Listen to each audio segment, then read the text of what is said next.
Hello everyone, good morning. हम लोग communicable diseases कर रहे थे, उसी श्रृंखला में आज हम लोग करेंगे डेंगू। जैसे कि हम सब लोग इसके नाम से काफ़ी जो है परिचित हैं। डेंगू जो है एक प्रकार का बुखार है, बहुत ही तीव्र प्रकार का जो है ज्वर है, जो कि बहुत ही डेंजरस है या बहुत ही घातक सिद्ध होता है।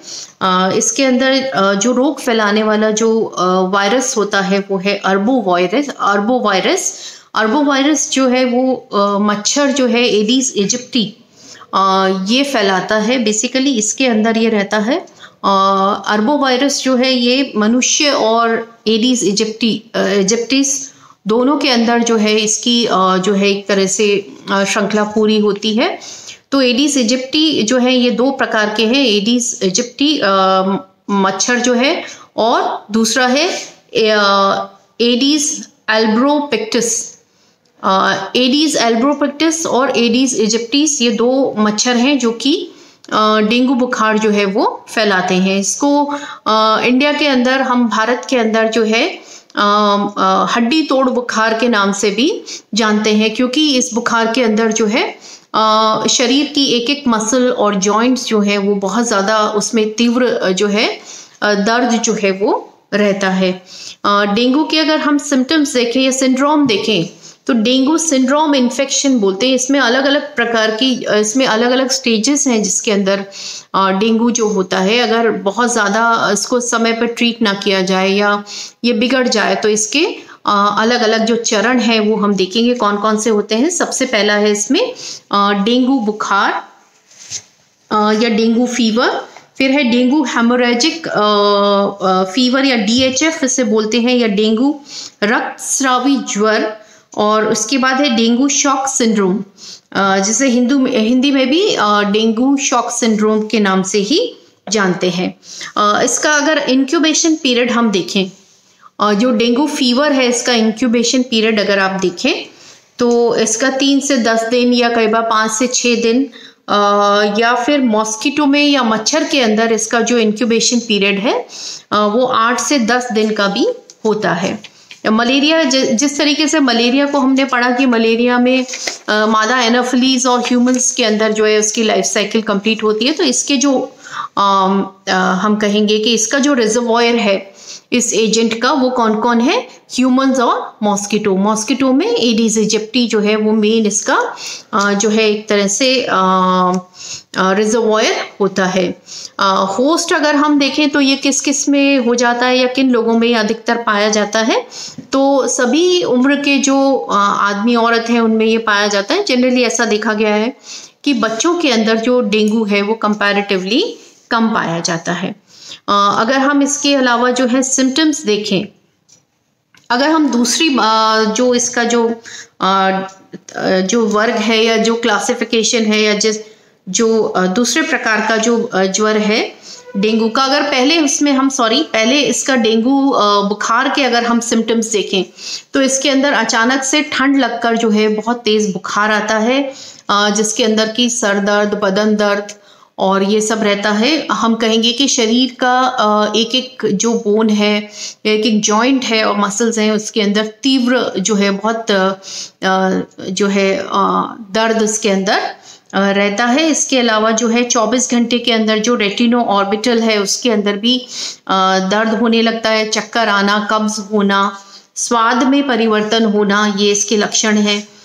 गले में खराश होना, और बुखार जो है वो 103 से 105 डिग्री तक हो जाता है। बहुत अधिक कमज़ोरी होना, नौजिया होना, वॉमिटिंग होना, ये भी इसके अंदर देखा जाता है। इसके अलावा जो शरीर के ऊपर जो है अलाई जैसे या पित्त जैसे जो है छोटे छोटे दाने जो हैं वो देखने को मिलते हैं। रैशेस जो हैं बॉडी पे हो जाते हैं, जो काफ़ी आगे जाके काफ़ी जो है संवेदनशील या सेंसिटिव हो जाते हैं। इसमें काफ़ी इचिंग होती है या खुजली होती है। 2-3 दिन बाद जो दाने हैं वो सूख जाते हैं, परंतु कई बार क्या, और वहाँ से जो जब दाने सूखते हैं तो वहाँ से जो स्किन है या चमड़ी है वो भी उतरने लगती है। इसके अलावा हम देखें तो बुखार जो है 4-5 दिन बाद उतर जाता है नॉर्मली, लेकिन कई बार जो है बुखार लंबे समय अवधि के लिए भी हो जाता है या 7 दिन तक भी बना हुआ रहता है। इसके बाद का जो दूसरा चरण है वो है डेंगू रक्तस्रावी ज्वर या dengue haemorrhagic fever. Haemorrhagic fever जो है डेंगू का, ये हम देखेंगे तो जो फर्स्ट इसका डेंगू फीवर जो है उसी का एक बिगड़ा हुआ रूप होता है डेंगू हेमोरेजिक फीवर। इसके अंदर अगर हम देखें तो बेसिकली इसके अंदर संक्रमण और ज़्यादा तीव्र हो जाता है या एक जो है बड़ा रूप जो है अपना ले लेता है। और इस रोग को फैलाने वाला एजेंट जो होता है वो भी एडीज इजिप्टी ही होता है। इसका उद्भवन काल या इंक्यूबेशन पीरियड अगर हम देखें तो वो भी 4 से 6 दिन का होता है। सिम्टम्स अगर हम इसके देखें हेमोरेजिक फीवर के, तो वो है आपका तेज बुखार होना, तेज बुखार वही 103 से 105 डिग्री सेंटीग्रेड तक बुखार होना, रोगी का चेहरा तमतमाया हुआ दिखना या जिसे हम कहते हैं फेशियल फ्लशिंग, यानी चेहरा जो है लाल दिखाई देने लगता है, सिर दर्द होना, चक्कर आना, बेचैनी है ना, वॉमिटिंग, नोजिया ये सब होना, पेट में दर्द और एपिगैस्ट्रिक डिस्कम्फर्ट जो है इसके अंदर होने लगता है रोगी को। इसके अलावा शरीर पे जो है खसरे या मीजल्स जैसे दाने, जैसे कि हमने ऊपर डेंगू फीवर में डिस्कस किया था कि वहाँ पर भी छोटे छोटे लाल चकत्ते हो जाते हैं, ठीक उसी तरीके से इस कंडीशन के अंदर भी ये हो जाता है। इसके अलावा प्लाज्मा लीकेज जो है वो भी होने लगती है और रक्त वाहिनियों में रक्त का बहाव जो है वो रुक जाता है क्योंकि प्लाज्मा लीकेज होने लगता है। कई बार जो है ऐसी स्थिति बिगड़ जाती है जिसमें कि रोगी की मृत्यु भी हो जाती है। इसके अलावा इसका जो तीसरा चरण है उसे हम देखेंगे वो है dengue shock syndrome. Dengue shock syndrome is again जो पहले के 2 लेवल्स हैं उनका ही एक और उसमें जब और इजाफा हो जाता है और कॉम्प्लेक्स हो जाता है, उसी की कॉम्प्लेक्स सिचुएशन है आपका डेंगू शॉक सिंड्रोम।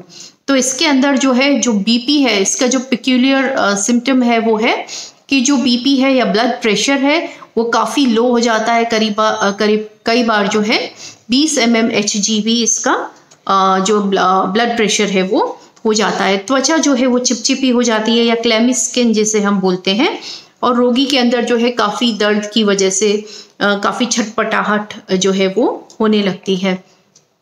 अब अगर हम देखें इसका ट्रीटमेंट क्या है, तो रोगी को जो है पूरा आराम देना चाहिए, बुखार उतारने के लिए जो है एंटीपायरेटिक्स देनी चाहिए या बुखार की दवा जो है वो देनी चाहिए। डेंगू के अंदर जो है एस्प्रिन कतई नहीं देना चाहिए क्योंकि इससे गैस्ट्राइटिस और ब्लीडिंग होने की संभावना या रक्तस्राव होने की संभावना या एसिडोसिस या बहुत अधिक एसिडिटी होने की संभावना बढ़ जाती है। बुखार कम करने के लिए जो है जैसे कि हम सामान्य बुखार में करते हैं कि सिर पे हाथ पैरों पर जो है ठंडी पट्टी रखना चाहिए। रोगी को जो है दाल का पानी, सूप है, फ्रूट जूसेस हैं, फलों का रस है, ये देना चाहिए क्योंकि बुखार है तो उसके अंदर जल पर्याप्त मात्रा में से देना चाहिए। रोग की तीव्रता की स्थिति में जो है तुरंत अस्पताल जो है रोगी को लेकर जाना चाहिए। कंट्रोल अगर हम देखें या नियंत्रण और बचाव किस प्रकार से होता है डेंगू बुखार का, तो जिस तरीके से हमने मलेरिया का आपने जो बचाव और वो किया था, क्योंकि इसके लिए कोई ऐसा वैक्सीनेशन नहीं है कि जिसको आप लगा ले तो डेंगू बुखार नहीं होगा। तो इसके लिए जो है सबसे पहले है कि एडीज इजिप्टी जो मच्छर काटने से ये होता है, तो मच्छर को पनपने से ही हमें रोकना होगा।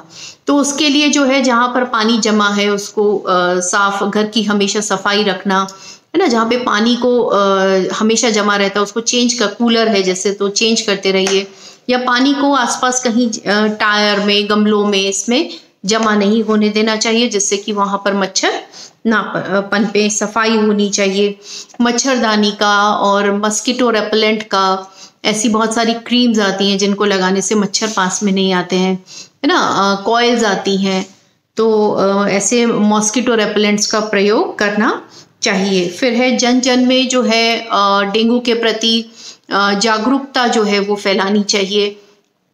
बारिश का मौसम आने से पहले ही लोगों में अवेयरनेस लेकर आना चाहिए उसके प्रति। उसके अलावा जो है डेंगू से पर्याप्त मतलब उसका उपचार जो है वो करवाना चाहिए। जैसे ही डेंगू के बारे में पता लगे तो तुरंत जो है डॉक्टर की सलाह से रोगी का उपचार करना चाहिए और इसका पृथक्करण भी करना चाहिए, क्योंकि ये कम्युनिकेबल है, क्योंकि उसी मच्छर जब उनको काटेगा तो फिर दूसरे को जो है वो भी इन्फेक्ट कर सकता है, क्योंकि ये कम्युनिकेबल डिजीज होता है डेंगू। तो नेक्स्ट क्लास में हम नेक्स्ट टॉपिक लेंगे जो रहेगा रेबीज।